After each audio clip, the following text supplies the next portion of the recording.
పితా పుత్ర పవిత్ర ఆత్మ నామమున ఆమేన్.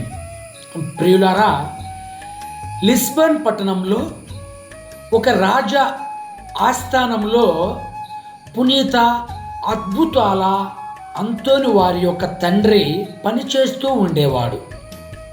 ఆయనకు ఒక ఉన్నతమైనటువంటి స్థానంలో ఆ యొక్క ఉద్యోగం ఇవ్వబడింది. దీనిని గమనించినటువంటి సాటి స్నేహితులు అందరూ కూడా అంతోని వారి యొక్క తండ్రిని చూసి అసూయపడేవారు, ద్వేషించుకునేవారు, ఈర్ష్యపడేవారు.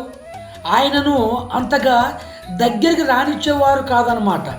ఎందుకంటే ఈయన ఒక అంతస్తులో ఉన్నాడు, వారందరూ కూడా కింద పార్టీ అంతస్తులో ఉన్నారని చెప్పేసి.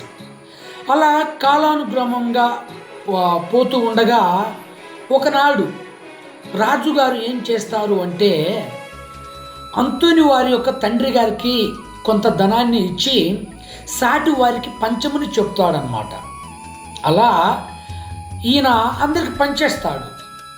పంచినటువంటి అంతోని వారి యొక్క తండ్రి ఒక తప్పు చేస్తాడు. ఏమిటంటే రసీదు తీసుకోవటం మర్చిపోతాడనమాట.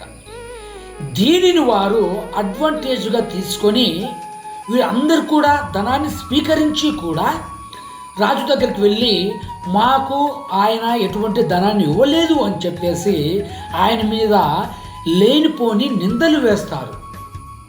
నిందలు వేసిన తర్వాత రాజు ఏం చేస్తారంటే ఈ వ్యక్తిని అంతోని వారి యొక్క తండ్రిని బంధించాలి, శిక్షించాలి అని చెప్పేసి ఆయన ఆజ్ఞను ఇస్తాడు.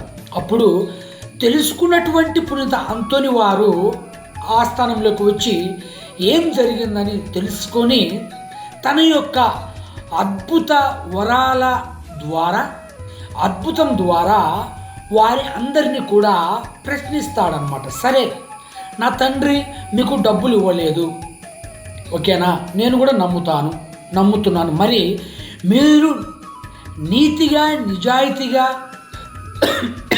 పరిశుద్ధులు కాబట్టి, మంచివారు కాబట్టి నేను అడిగేటటువంటి ప్రశ్నలకు మీరు జవాబులు ఇవ్వండి అని చెప్పేసి వారి అందరినీ కూడా అడుగుతారనమాట. ఏ విధంగా అడుగుతారంటే, మీరు ఏ గడియన తీసుకున్నారు, ఏ రోజున తీసుకున్నారు, ఎటువంటి నాణ్యము, ఎటువంటి సమయము, ఎవరెవరు ఉన్నారు, ఒకవేళ వీటి అన్నిటికీ మీరు సమాధానం ఇవ్వకపోతే రెండింతలుగా మీరు శిక్ష అనుభవించాల్సి వస్తుంది అని చెప్పేసి ఆయన అద్భుత మాట ద్వారా ఆయన చెప్తే వారు అందరూ కూడా తమ యొక్క తప్పుని తెలుసుకొని ఏమంటారంటే, అయ్యా మేము తప్పు చేశాము, మాకు మీ తండ్రి డబ్బులు ఇచ్చాడు అని చెప్పేసి వారందరూ కూడా రాజుగారి ముందు వారి యొక్క తప్పును వారు తెలుసుకొని చెప్తారన్నమాట. చూడండి ప్రియ సహోదరి సహోదరులారా, నీతి నిజాయితీగా పరిశుద్ధంగా దేవుని భయంతో దైవ భీతితో ఎవరెవరైతే జీవిస్తారో, ఎవరెవరైతే ఉంటారో వారి ఎన్నుక, వారితో వారి వెంబటి ఖచ్చితంగా దేవుని యొక్క సహవాసం, దేవుని యొక్క సన్నిహిత భావం, ఆయన యొక్క సహవాసం ఖచ్చితంగా ఉంటుంది. ఆయన తన యొక్క భక్తులను, విశ్వాసులను వదులుకోడు.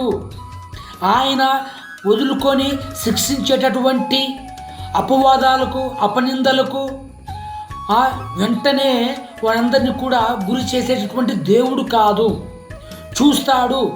ఆయన తన విశ్వాసులు అందరికీ కూడా మంచి చేస్తాడు అని చెప్తున్నాడు ఈ యొక్క అద్భుతం ద్వారా పునీత అంతోని వారు. ప్రియులారా, అందుకే మనము దానియేలు గ్రంథము 14వ అధ్యాయము 38వ వచనం చదువుకుంటే, దేవా నీవు నన్ను స్మరించుకుంటివి, నిన్ను ప్రేమించు వారిని నీవు ఏనాడును చేయి విడువవు కదా.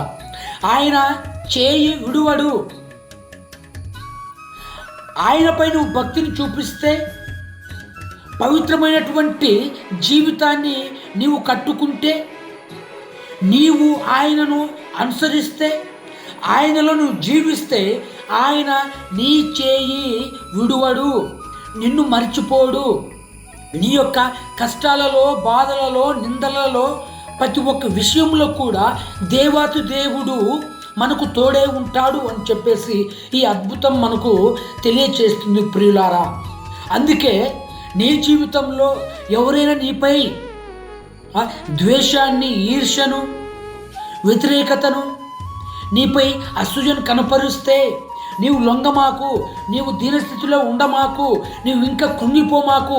దేవునిపై ఆశను కలిగి ఉండు, దేవుని అంటి పెట్టుకొని ఉండు, దేవుని కొరకే జీవించు, దేవునికై నీవు పదే పదే పదే పదే పాటుపడు.